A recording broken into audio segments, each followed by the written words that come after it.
Hey, this is the coding time. Today we are going to try complete a challenge on HackerRank with the topic of Handshake. Let's first read the problem statement.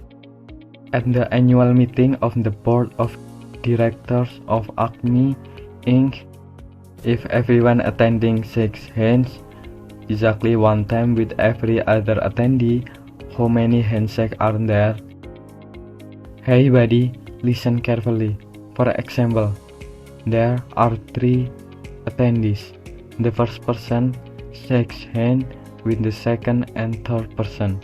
Then, the second person shakes hands with the third person. Now, they have all shaken hands after 3 handshakes.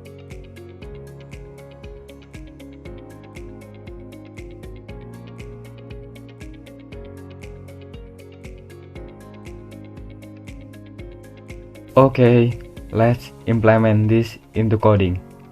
We will use the C++ programming language.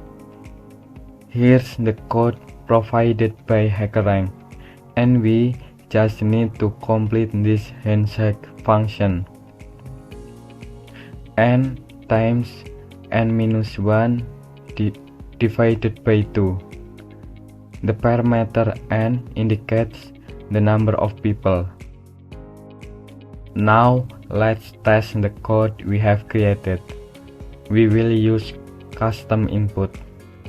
First line for the number of tests, second line for the number of people. If there are 5 people, then 5 times 4 divided by 2. The result is 10. There are 10 handshakes if there are 5 people. Done. Let's submit the code. Will it pass all the test cases? Of course it will. See you next time.